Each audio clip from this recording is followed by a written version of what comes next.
Ce que nous nions nous soumet, ce que nous acceptons nous transforme. Carl Jung. Vous êtes-vous déjà demandé pourquoi certaines personnes semblent habiter nos pensées, même lorsqu'elles sont distantes?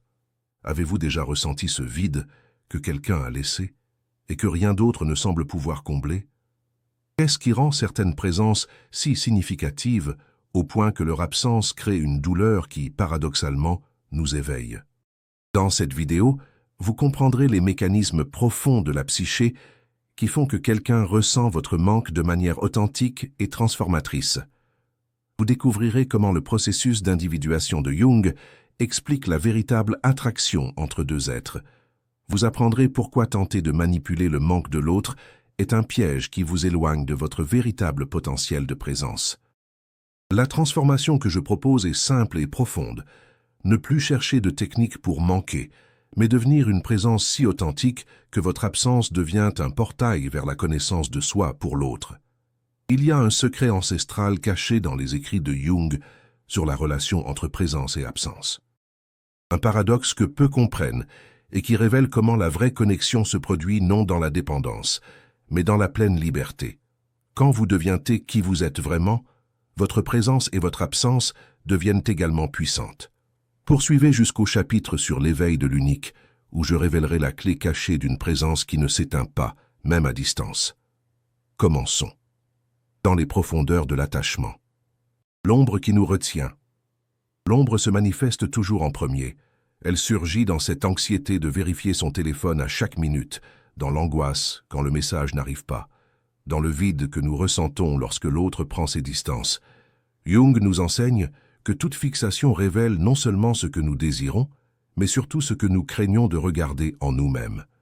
Imaginez quelqu'un qui vérifie compulsivement si la personne aimée a lu son message. À chaque notification qui ne vient pas, une vague d'insécurité l'envahit. Il échafaude des théories élaborées sur les raisons du silence. Peut-être est-elle avec quelqu'un d'autre, peut-être a-t-elle perdu tout intérêt, peut-être n'a-t-elle jamais vraiment tenu à lui. Et tandis que ces histoires se déroulent dans son esprit, quelque chose de beaucoup plus profond reste caché. Il ne s'agit pas du message sans réponse. Il s'agit d'une peur ancestrale de l'abandon qui habite ses profondeurs. Avez-vous déjà ressenti cet attachement étouffant pour quelqu'un? L'attachement désespéré est la manifestation de notre ombre dans les relations. C'est lorsque nous projetons sur l'autre la responsabilité de notre complétude, de notre bonheur, de notre sentiment de valeur. Imaginez quelqu'un qui ne se sent bien qu'en présence de la personne aimée. En son absence, un vide insupportable apparaît. Un sentiment d'incomplétude si intense que plus rien ne semble avoir de sens. Ce n'est pas un amour mature, mais une dépendance enracinée dans d'anciennes blessures. Cet individu porte en lui un enfant intérieur abandonné, qui cherche désespérément chez l'autre la sécurité qu'il ne parvient pas à trouver en lui-même. Le véritable manque ne naît que lorsqu'il y a liberté. C'est ici que nous rencontrons le premier paradoxe jungien. Plus nous essayons désespérément de faire en sorte que l'autre ressente notre manque, moins il le ressentira. L'anxiété du besoin de reconnaissance de l'autre est inconsciemment perçue comme une énergie qui aspire, non comme une énergie qui nourrit. Pensez-y. Quand quelqu'un semble avoir désespérément besoin de vous, que ressentez-vous? Souvent, un poids, une responsabilité, une pression, l'opposé du manque authentique. La vérité est que l'ombre de l'attachement ne permet pas à la vraie connexion de s'épanouir. C'est comme une plante qui meurt par excès d'eau. Un soin excessif l'étouffe, et le chemin pour transformer ce schéma commence précisément par la reconnaissance de cette ombre. Ce n'est pas en abandonnant l'autre que nous nous libérons, mais en reconnaissant l'abandon que nous craignons en nous-mêmes. Au-delà des masques, l'être authentique que tous recherchent. Le deuxième élément qui nous empêche de créer une présence significative est la persona, le concept jungien qui décrit le masque social que nous portons pour plaire aux autres.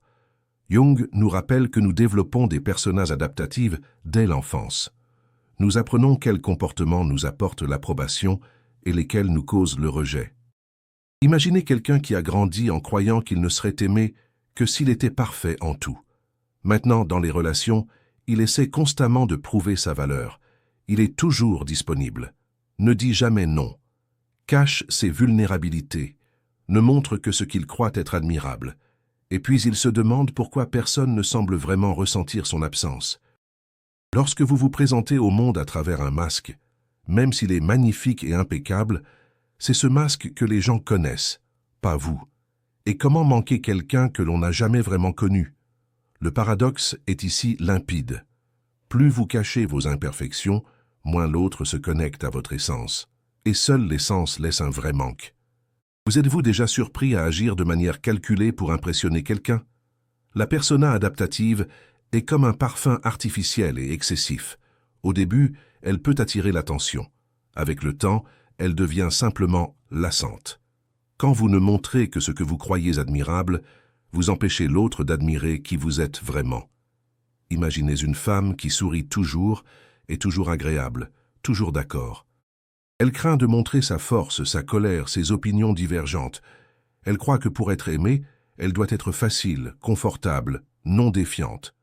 L'homme qu'elle désire ne ressent pas véritablement son absence lorsqu'elle s'éloigne. Il ne ressent que l'absence d'une commodité, non d'une présence marquante. C'est le deuxième paradoxe.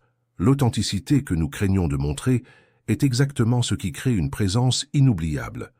Vos aspérités, vos particularités, même vos difficultés sont ce qui vous rend unique et irremplaçable. Jung appellerait cela le chemin de l'individuation, le processus de devenir pleinement soi-même, en intégrant les aspects sombres et lumineux dans une totalité cohérente. Et lorsque vous avancez dans cette direction, quelque chose de magique se produit. Votre présence devient une invitation à l'authenticité. Un espace où l'autre peut être réel, sans masque. Et cela, plus que toute technique, crée le type de connexion qui fait ressentir le manque. L'étreinte intérieure. Quand le masculin et le féminin se rencontrent pour Jung, chaque personne porte en elle les principes masculins et féminins. Chez les hommes, le côté féminin intérieur, l'anima, reste souvent inconscient, projeté sur les femmes qu'ils rencontrent. Chez les femmes, le côté masculin intérieur, l'animus, cherche fréquemment à s'exprimer à travers les hommes qu'elle attire. Ce déséquilibre interne crée une recherche externe de complétude qui est vouée à l'échec. Imaginez un homme qui n'a jamais développé sa sensibilité, sa capacité de connexion émotionnelle et de réceptivité, qualités associées à l'anima. Il est attiré par des femmes extrêmement émotionnelles et intuitives, espérant qu'elles combleront ce vide en lui-même. Quand il est avec une telle femme, il se sent temporairement complet. Quand elle s'éloigne, il ressent un vide dévastateur. Mais ce qui lui manque réellement, ce n'est pas elle, mais la partie de lui-même qu'elle éveille. De même, une femme qui n'a pas développé son animus, l'affirmation de soi, la capacité à poser des limites, l'indépendance, peut projeter ses qualités sur l'homme et devenir dépendante de lui pour se sentir complète. Vous êtes-vous déjà senti complet en présence de quelqu'un pour vous sentir vide lorsque la personne s'éloigne? Ce que nous cherchons désespérément chez l'autre est ce que nous ne reconnaissons pas en nous-mêmes. C'est le troisième paradoxe. Plus nous intégrons notre masculin et notre féminin intérieur, moins nous dépendons de l'autre pour nous compléter, et plus notre connexion devient authentique. Imaginez l'homme qui a cultivé sa sensibilité sans peur, qui s'autorise à pleurer, qui se connecte à ses émotions, qui valorise l'intuition autant que la logique. Lorsqu'il rencontre une femme, il ne cherche pas en elle ce qui lui manque. Il offre une présence complète et en reçoit une autre, complète également. Lorsque cet homme est absent, la femme ne ressent pas son manque par dépendance, mais par une admiration sincère pour sa complétude. De même, une femme qui honore son animus intérieur, qui cultive sa force et son indépendance, ne s'accroche pas à un homme par peur de la solitude. Elle choisit la connexion par désir, non par nécessité. L'étreinte intérieure entre l'anima et l'animus crée un être humain complet, capable de connexion véritable. Et seules les connexions véritables laissent un manque authentique, le vide qui appelle les murmures de l'âme dans l'absence. Jung nous enseigne que le silence et le vide sont des espaces sacrés où l'âme peut enfin parler. Dans la culture du bruit constant et de la connexion perpétuelle, nous avons perdu cette sagesse. Lorsque nous sommes toujours présents, toujours disponibles, remplissant sans cesse tous les espaces de notre présence, nous ne permettons pas au mystère de l'absence de faire son œuvre. Imaginez une relation où il n'y a pas d'espace pour respirer. où chaque moment libre est comblé de messages, d'appels, de rendez-vous, où l'absence est traitée comme une menace, jamais comme une opportunité. Dans ce scénario, le manque authentique n'a jamais la chance de s'épanouir, car le manque ne naît pas de la dépendance, mais du respect de l'espace où l'autre peut ressentir les effets de notre présence sans notre interférence constante. Le vide parle aussi. Et parfois, il dit des choses que notre présence ne pourrait jamais dire. Avez-vous déjà remarqué comment certaines personnes semblent remplir tout l'air d'une pièce, ne laissant aucun espace pour que leur absence se fasse sentir lorsqu'elles partent? C'est le quatrième paradoxe. Plus vous donnez d'espace, plus votre présence se fait sentir même dans l'absence. Imaginez une femme qui comprend le pouvoir du vide. Elle est pleinement présente lorsqu'elle est avec quelqu'un, offrant une attention sincère et une connexion véritable. Mais elle honore aussi les moments de séparation, les considérant non comme des menaces, mais comme une partie naturelle du rythme de la connexion humaine. Elle ne remplit pas le silence de bruits inutiles, elle n'essaie pas de contrôler la perception de l'autre avec des stratégies pour se faire désirer ou manquer. Elle vit simplement sa vie avec plénitude et permet à l'autre de faire de même.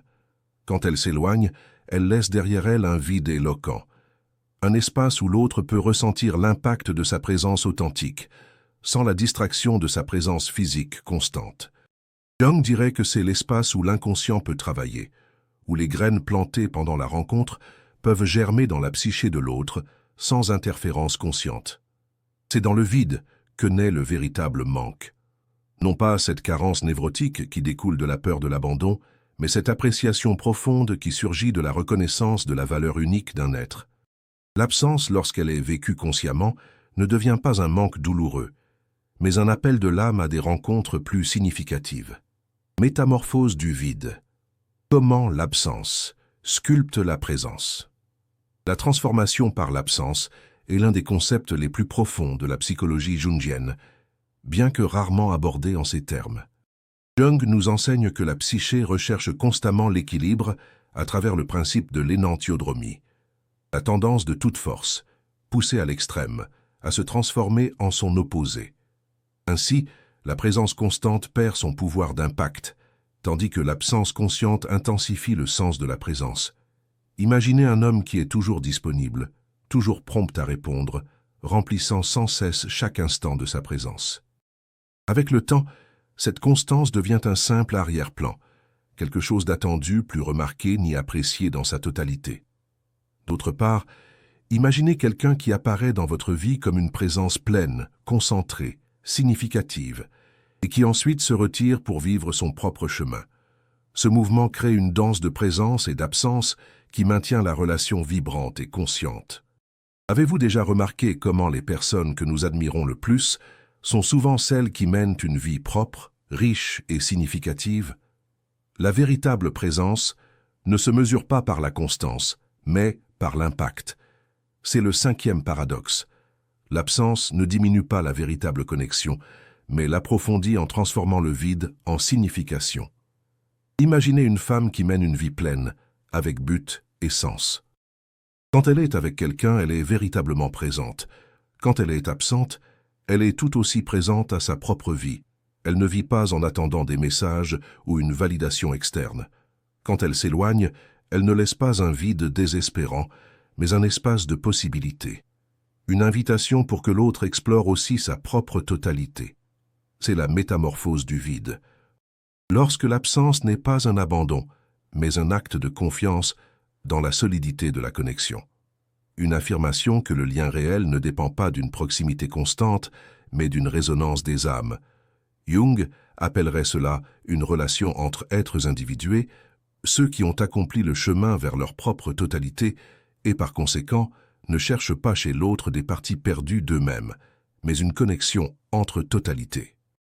Dans ce type de relation, le manque n'est pas une carence douloureuse, mais une appréciation de la singularité de l'autre, une célébration de l'impact que son existence unique a sur notre vie. Et c'est ce manque que tous désirons secrètement éveiller, non pas celui qui emprisonne, mais celui qui libère. La danse des distances, transformer l'espace en signification.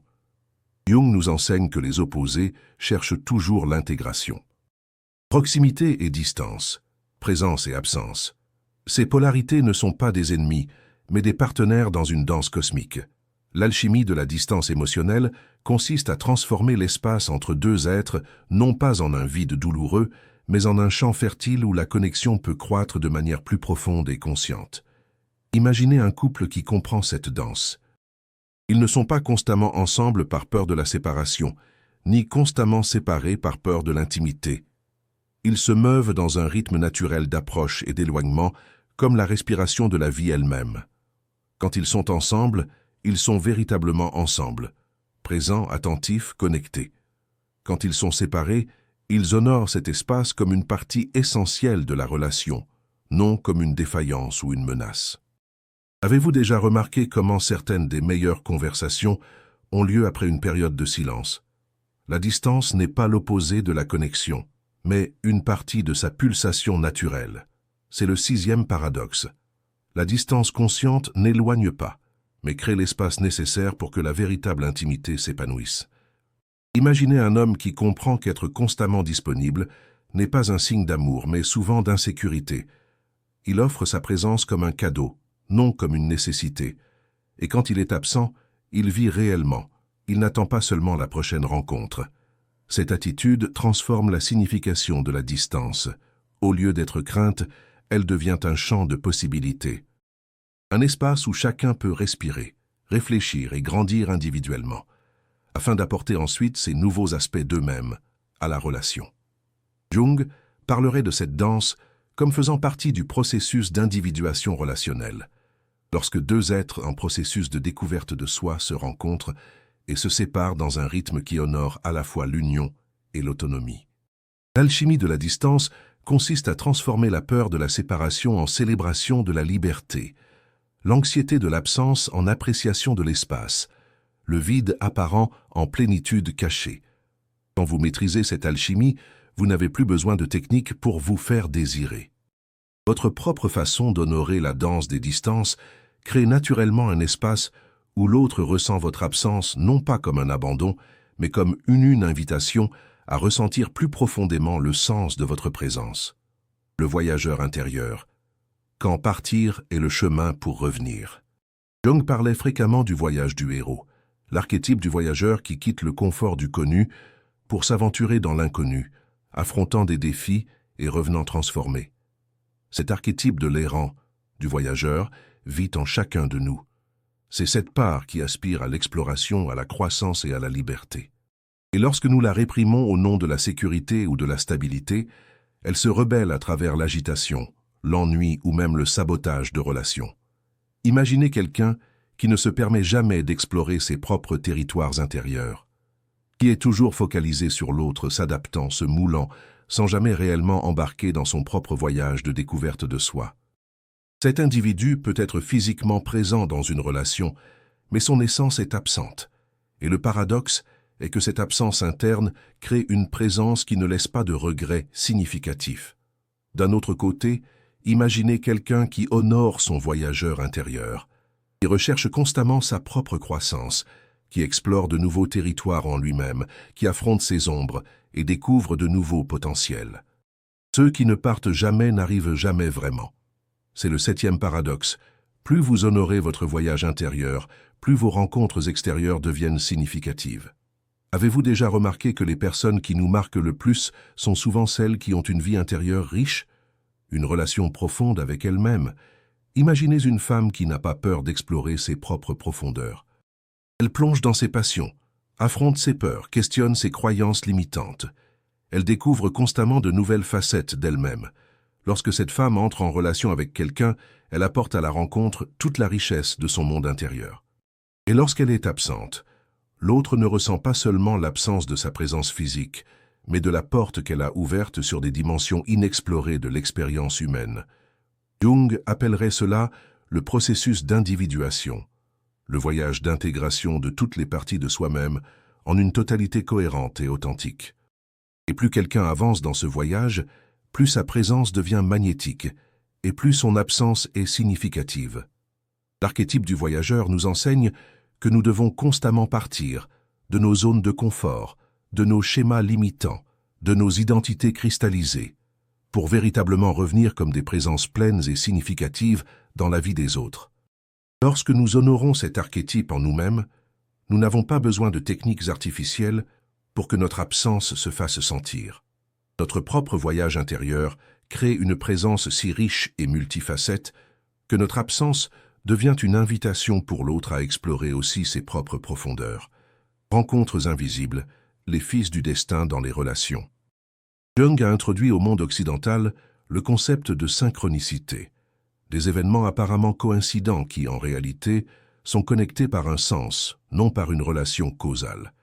Dans les relations, ces synchronicités apparaissent comme les fils invisibles qui semblent nous connecter à certaines personnes de manière qui transcende le purement rationnel. Avez-vous déjà ressenti une connexion inexplicable avec quelqu'un? Ce sentiment que vous vous connaissez depuis bien plus longtemps que vous ne vous connaissez réellement. Ou peut-être avez-vous pensé à quelqu'un juste avant de recevoir un message de sa part quelques instants plus tard. Ces synchronicités révèlent une dimension plus profonde de nos connexions, ce que Jung appellerait l'inconscient collectif, ce champ partagé où nos psychés individuelles se rencontrent à un niveau plus profond. Imaginez quelqu'un qui est purement focalisé sur le niveau superficiel des relations, sur les techniques, les stratégies, les manipulations pour que l'autre ressente son absence.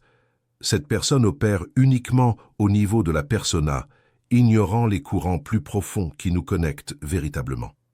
Les rencontres les plus significatives se produisent dans l'invisible. C'est le 8e paradoxe. Plus vous reconnaissez et honorez les dimensions invisibles de la connexion humaine, moins vous avez besoin de manipuler ces manifestations visibles. Imaginez un homme qui est attentif non seulement à ce qui est dit et fait dans une relation, mais aussi aux schémas significatifs, aux rêves, aux intuitions, aux coïncidences qui semblent le connecter à quelqu'un de spécial. Cet homme ne voit pas les relations uniquement comme des interactions sociales ou des échanges émotionnels, mais comme des champs de sens où quelque chose de plus grand peut se révéler. Il est attentif aux symboles, aux schémas répétitifs, aux moments de synchronicité qui semblent vouloir communiquer quelque chose d'important. Lorsque cet homme est absent de la vie de quelqu'un, son absence porte une qualité différente. Ce n'est pas seulement l'absence d'une personne physique, mais l'absence de cette fenêtre sur le mystère qu'il représente.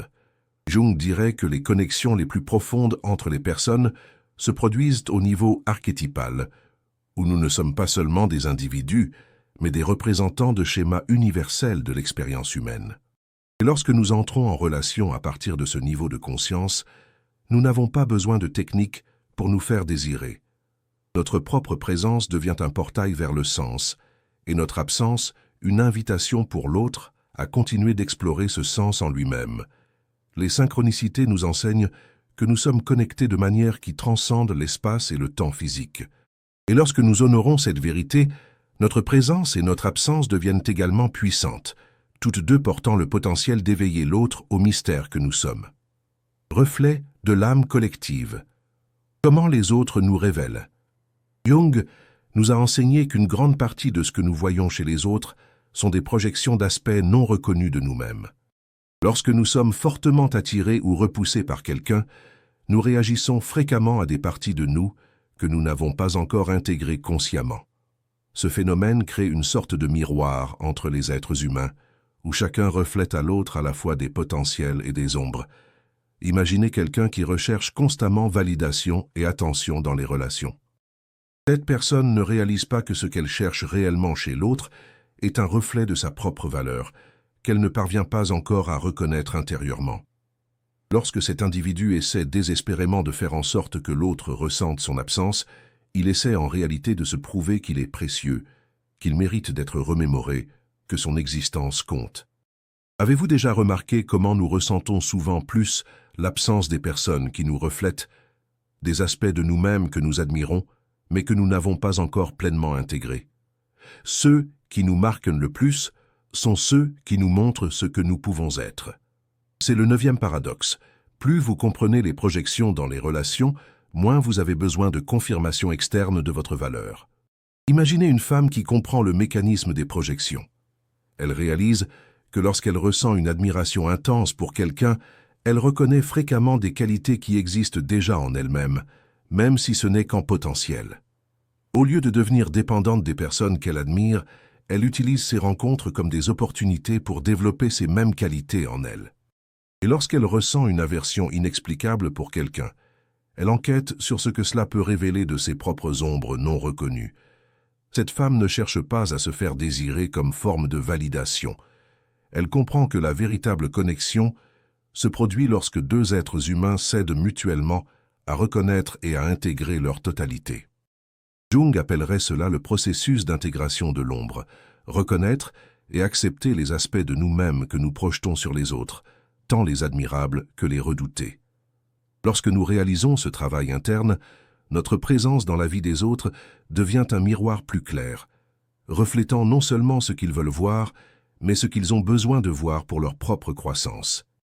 Et c'est ce type de présence qui laisse une marque indélébile, non pas celle qui manipule pour être mémorisée, mais celle qui illumine des aspects de l'autre qui étaient cachés, même à lui-même. La spirale de la connaissance de soi. Descendre au centre de soi pour Jung, la connaissance de soi n'est pas un processus linéaire, mais un voyage en spirale qui nous mène de plus en plus profondément au centre de nous-mêmes. À chaque tour de la spirale, nous revisitons des aspects déjà connus, mais nous les voyons depuis des niveaux de compréhension plus profonds. Et à chaque descente, nous nous rapprochons de ce que Jung a appelé le soi, le noyau organisateur de la psyché, qui transcende et inclut à la fois le conscient et l'inconscient. Imaginez quelqu'un qui ne s'est jamais sérieusement lancé dans ce voyage intérieur. Cette personne vit à la surface d'elle-même, ne connaissant que ses aspects les plus évidents et socialement acceptables. Ses relations, en conséquence, restent également en surface. Lorsque cette personne est absente, elle ne laisse qu'un vide superficiel, le manque d'une fonction sociale, d'un rôle, d'une commodité.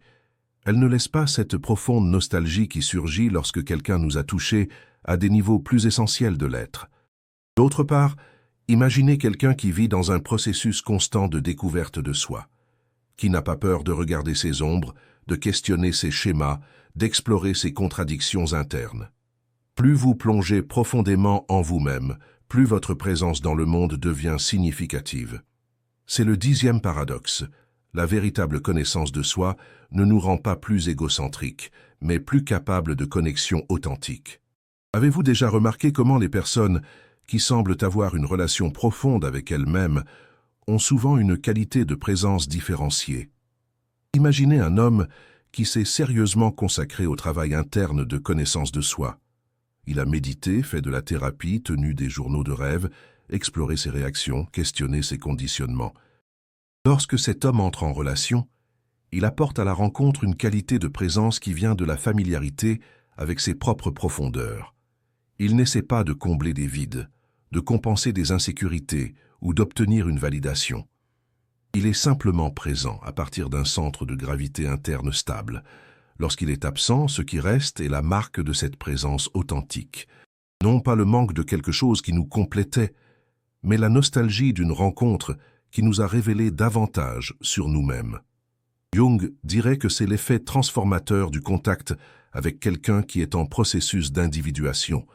Ce voyage pour devenir de plus en plus pleinement soi-même, intégrant conscient et inconscient dans une totalité cohérente. La spirale de la connaissance de soi nous enseigne que plus nous nous connaissons profondément, moins nous avons besoin que les autres comblent nos vides ou définissent notre valeur. Et paradoxalement, cela fait de nous des présences beaucoup plus significatives dans la vie des autres. L'éveil de l'unique, le courage d'être indivisible. Le mot individu vient du latin individus, qui signifie indivisible. Pour Jung, le processus d'individuation est précisément le chemin pour devenir un être indivisible, intégré dans sa totalité, non fragmenté par des contradictions internes non reconnues. Ce processus exige le courage d'être unique, de suivre son propre chemin même lorsque celui-ci diverge des attentes sociales ou des modèles établis. Imaginez quelqu'un qui essaie toujours de s'adapter, qui suit toujours ce que les autres attendent, qui craint toujours le rejet qui pourrait venir de sa véritable singularité. Cette personne peut avoir de nombreuses relations, mais peu qui la connaissent vraiment dans son essence unique.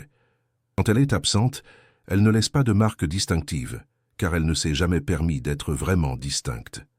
D'autre part, imaginez quelqu'un qui a eu le courage de suivre son chemin singulier, qui a cultivé ses dons uniques, qui a honoré ses différences, qui n'a pas craint de se démarquer de la masse lorsque cela était nécessaire pour son intégrité. Seuls ceux qui ont le courage d'être uniques laissent des marques indélébiles. C'est le 11e paradoxe. Plus vous vous permettez d'être singulièrement qui vous êtes, plus votre impact devient universel. Avez-vous déjà remarqué comment les personnes que nous admirons et dont nous nous souvenons le plus sont souvent celles qui ont eu le courage d'être authentiquement uniques? Imaginez une femme qui ne craint pas sa propre singularité. Elle cultive ses talents uniques, honore ses perspectives distinctes, vit selon ses propres valeurs, même lorsque celles-ci ne sont pas les plus populaires. Elle n'essaie pas d'être différente pour se démarquer.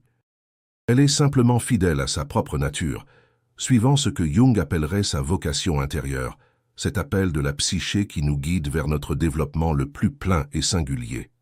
Lorsque cette femme entre en relation avec quelqu'un, elle offre le cadeau de son authenticité unique. Et lorsqu'elle est absente, elle laisse un vide que personne d'autre ne peut combler, précisément parce que sa présence était singulièrement irremplaçable. L'éveil de l'unique est peut-être l'aspect le plus puissant du voyage jungien. C'est lorsque nous cessons d'être simplement un produit de nos conditionnements sociaux et culturels et que nous devenons des expressions singulières du potentiel humain. Et lorsque nous atteignons ce niveau d'authenticité, nous n'avons plus besoin de stratégie pour être mémorisés.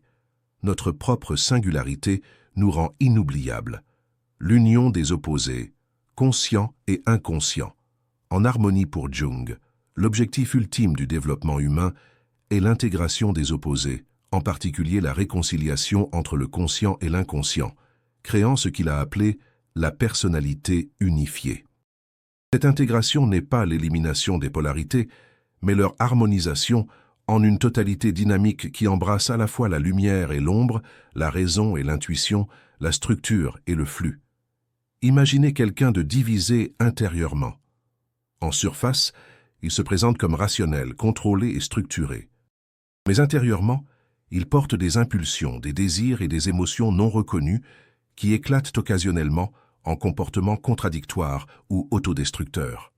Dans les relations, cette division interne se manifeste par de l'incohérence, tantôt extrêmement présent, tantôt complètement absent, tantôt intime, tantôt distant. Cette personne laisse les autres confus, jamais sûrs de la version avec laquelle ils sont en relation.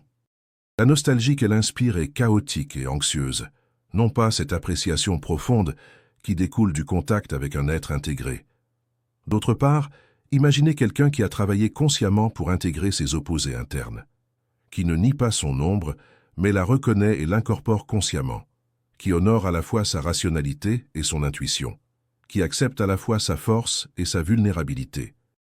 Quand les opposés s'harmonisent en nous, notre présence devient un portail vers la totalité. C'est le 12e paradoxe. Plus vous embrassez vos propres opposés internes, plus votre présence externe devient cohérente et fiable.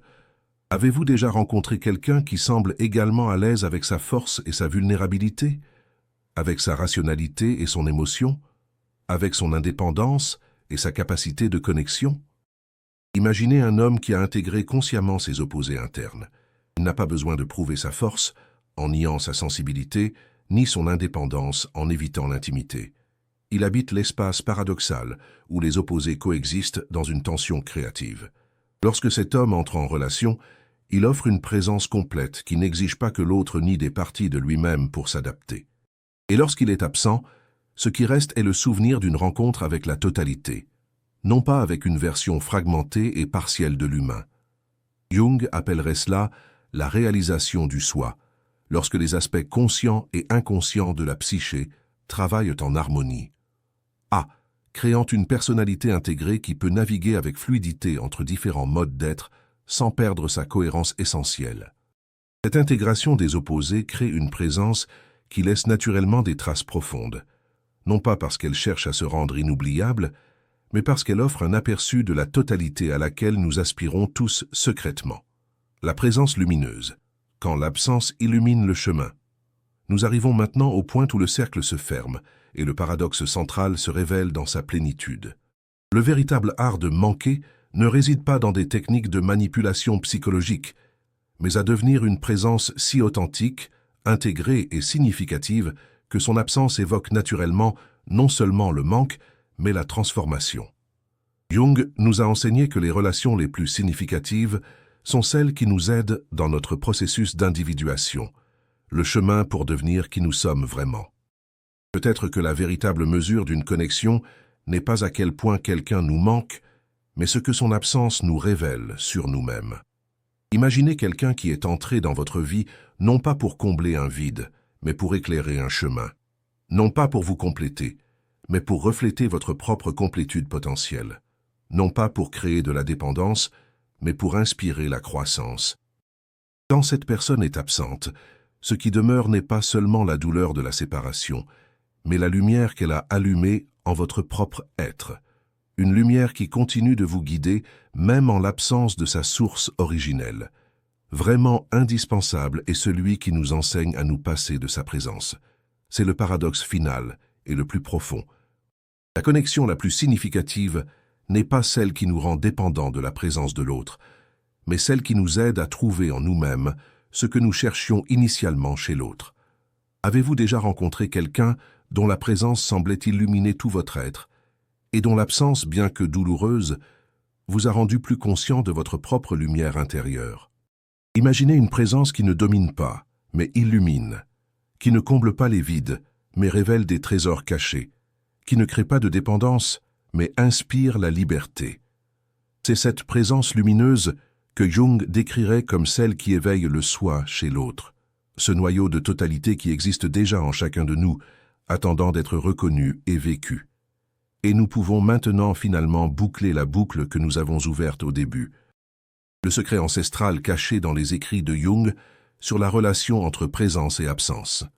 Le paradoxe qui révèle comment la véritable connexion se produit non pas dans la dépendance, mais dans la pleine liberté. Lorsque vous devenez pleinement vous-même, intégrant votre ombre, honorant votre singularité, embrassant vos opposés internes, suivant votre propre chemin d'individuation, votre présence devient une invitation pour que l'autre trouve aussi sa propre totalité. Et votre absence, loin de créer un vide désespérant, devient un espace sacré où l'autre peut découvrir que beaucoup de ce qu'il cherchait en vous existait déjà en lui-même, attendant d'être reconnu. C'est le véritable art de manquer, non pas manipuler pour qu'on se souvienne de vous, mais vivre si authentiquement que votre présence laisse des graines de conscience qui continuent de fleurir